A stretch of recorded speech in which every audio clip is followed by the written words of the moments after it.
महानायक अमिताभ बच्चन द्वारा संचालित किए जाने वाले केबीसी शो में कोटाबाग की लड़की ने 12.5 लाख की मोटी रकम अपने नाम की है।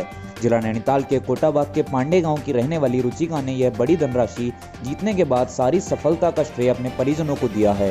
रुचिका के केबीसी में यह रकम जीतने के बाद उनके परिवार और गाँव में तो खुशी का माहौल है ही, साथ ही प्रदेशवासी भी इस सफलता से बेहद खुश हैं।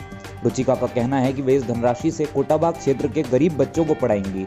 इस धनराशि के अलावा भी केबीसी की तरफ से रुचिका की बहन को स्कॉलरशिप दी गई है। बहन संचिता त्रिपाठी को 5 लाख की स्कॉलरशिप मिली है। वर्तमान में वे रिसर्च ऑफिसर के पद पर कार्यरत हैं। रुचिका ने सदी के महानायक अमिताभ बच्चन से मिलने का अनुभव साझा किया और बताया कि उन्हें साक्षात अमिताभ को देखकर लगा कि वो कोई सपना देख रही हैं। उनकी इस कामयाबी के बाद पूरे प्रदेश से उन्हें बधाई मिल रही है। रुचिका त्रिपाठी का बचपना कोटाबाग के इलाके में ही गुजरा है। उनके पिता जगत त्रिपाठी आर्मी से सेवानिवृत्त हैं। उनकी माताजी एक हाउसवाइफ हैं। प्रदूषण को कम करने में उत्तराखंड परिवहन निगम भी अपनी भूमिका निभाएगा। विभाग दिल्ली के लिए सीएनजी बसों के संचालन करेगा। फिलहाल उत्तराखंड की राजधानी देहरादून से दिल्ली के लिए सीएनजी बसों का संचालन किया जाएगा। बताया जा रहा है कि विभाग ने इसके लिए पूरी तैयारी कर ली है। इस बारे में महाप्रबंधक दीपक जैन का कहना है कि सीएनजी बसों को जल्द ही सड़कों पर उतार दिया जाएगा। विभाग ने सीएनजी बसों को दिल्ली की इंद्रप्रस्थ कंपनी से खरीदा है। कोरोना वायरस के चलते इन बसों का संचालन अभी तक शुरू नहीं हो पाया है। परिवहन विभाग ने पंजीकरण कराने के साथ ही सड़कों पर उतारने की तैयारी की थी। अब लंबे इंतजार के बाद बसों के संचालन को शुरू किया जाएगा। महाप्रबंधक दीपक जैन ने कहा कि सीएनजी बसों को इसी हफ्ते में शुरू कर दिया जाएगा।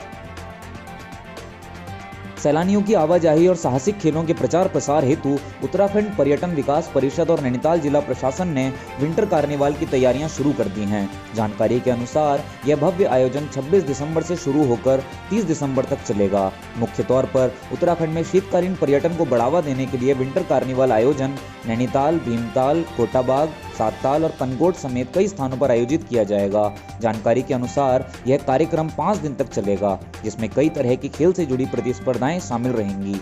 मुख्य प्रतियोगिताएं जैसे क्रॉस कंट्री व पैराग्लाइडिंग कोटाबाग क्षेत्र में कराई जाएगी, जो कि आयोजन में मुख्य आकर्षण का केंद्र रहेंगी।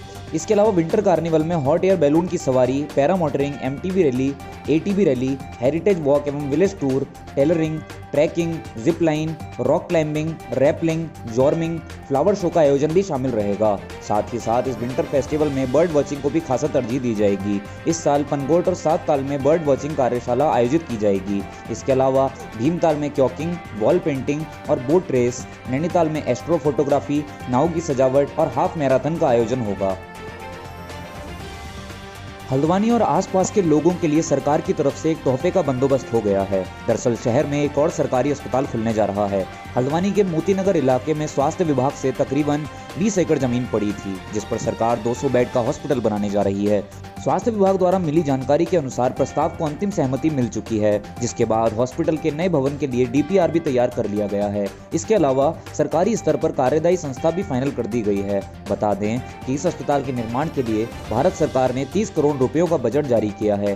केंद्र सरकार के स्वास्थ्य मंत्रालय द्वारा यह धनराशि नेशनल हेल्थ मिशन के तहत उत्तराखंड के स्वास्थ्य महकमे को उपलब्ध करवाई गई है। फिलहाल मोतीनगर क्षेत्र में स्वास्थ्य विभाग का केवल एक ट्रेनिंग सेंटर है, जहां चिकित्सकों और पैरामेडिकल स्टाफ को ट्रेनिंग दी जाती है।